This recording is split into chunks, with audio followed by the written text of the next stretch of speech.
Okay guys, hi, this is Travis, and I'm going to walk through these 14 question location tool as it stands right now. Hopefully this video won't be too long and it'll be an easy way to communicate it. So here's the first 7 questions of the location tool. Does the system include heat recovery? Do we have a bypass damper on the heat recovery? Do we have a system or do we have a filter at the outside air intake that in a snow climate? Do we have a cooling coil? Do we have bed changing? Is the central HVAC system susceptible to leakage? Is it an old system or something like that? Or is the facility located in a climate where you have wet coils a lot of the times? And then here's the second set of 7 questions. First, does 170 require a MERV 16 or HEPA filter? Does the owner or the design engineer have a preference for downstream filters? Does the system actually have downstream filters because of any of the before questions?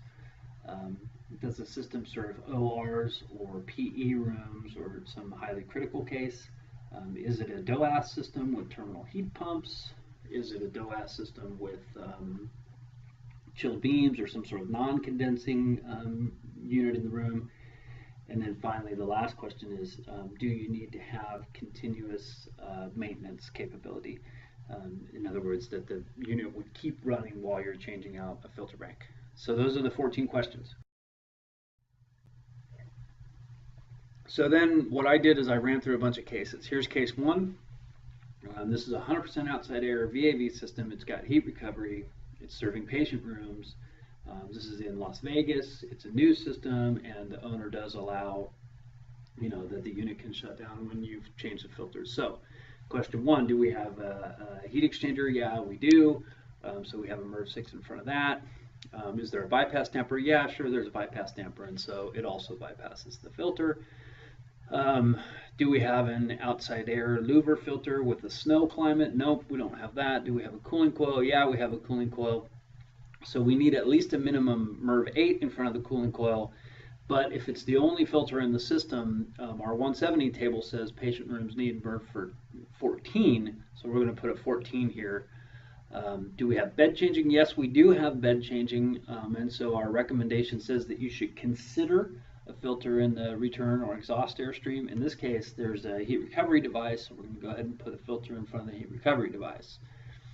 Is the HVAC system susceptible to leakage? Nope, not necessarily. It's a new system. Do we have more than 30% of the hours over 60 wet bulb? Nope, not in Vegas.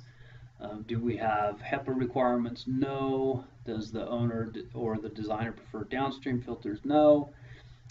So therefore we don't have downstream filters in this case. It's not an OR, it's not a PE, it's not a DOAS, it's got no radiant, and it doesn't need maintainability. So that's case 1. This one's pretty simple and actually kind of the minimal filtration, I think. So here's case 2. This is a recirculating system, 20% outside air or something like that. It does have heat recovery on the outside air.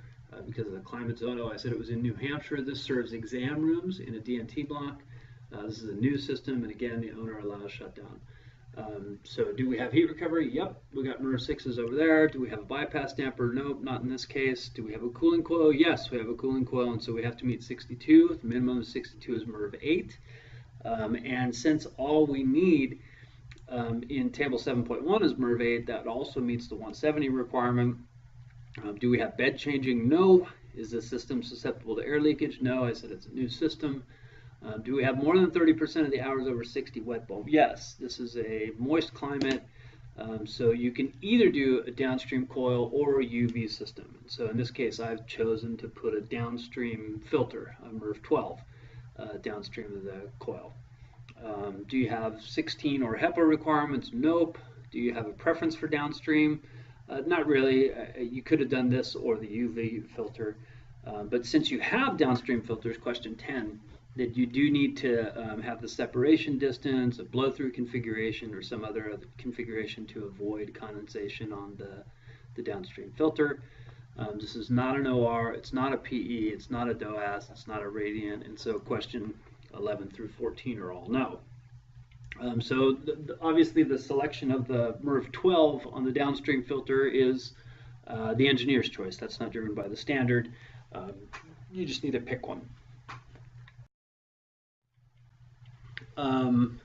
Okay, so case 3, this is a DOAS system. It's a chilled beam system, patient rooms. I put it in Alaska.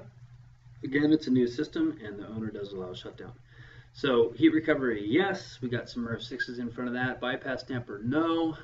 Question 3, do we have the outside air louver filter? Yeah, we can assume that that MERV 6 filter up in front of the heat recovery is right at the outside air. And so that probably will get removed in the winter time. And that's just a point of information, I guess. Do we have a cooling coil? Yes, of course. So we need a MERV 8. Our table 7.1 is going to call for a MERV 14 since this is patient rooms. And so that could be an option. Do we have bed changing? Yeah.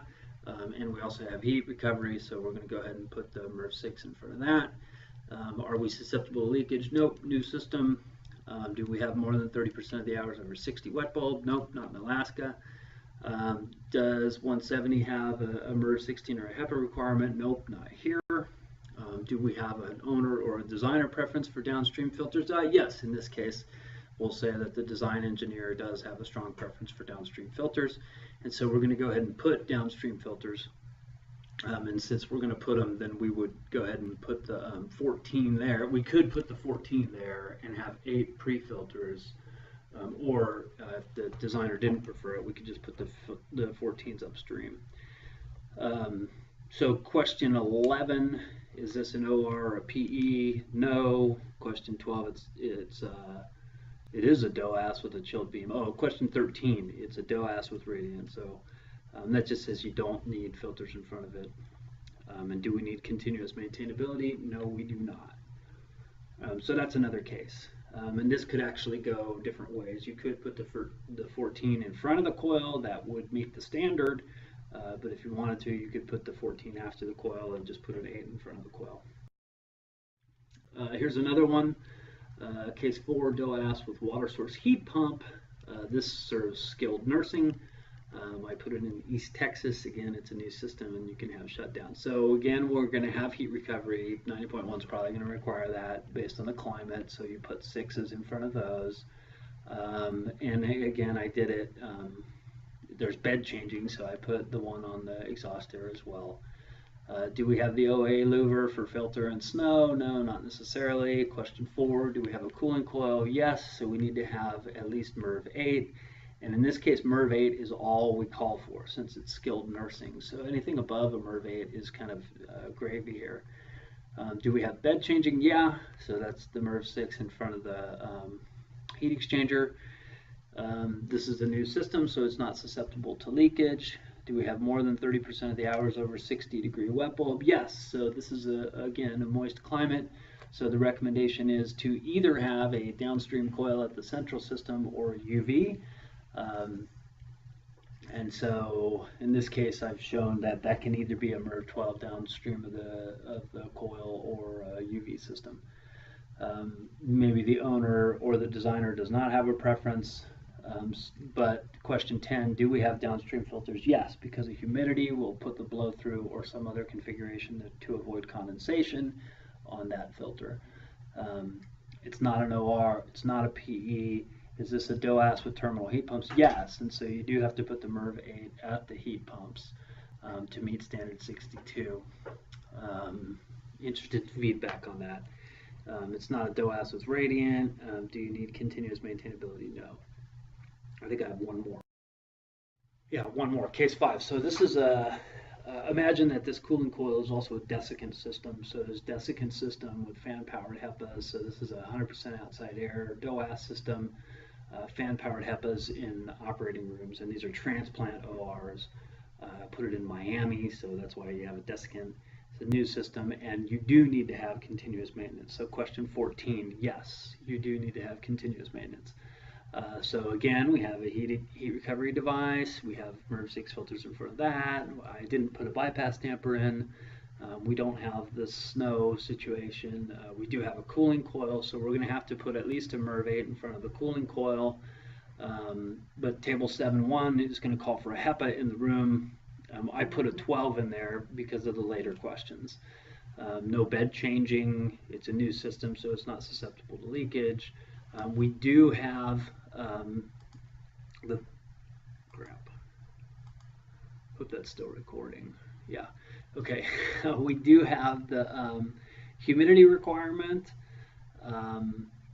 So you can. So I put the 12 downstream of the filter or downstream of the cooling coil as well. We do have a requirement for 16 or HEPA, so that just means that you have to have some sort of final filtration. In this case, it's terminal filtration in the room. Does the owner or designer prefer downstream filters? No.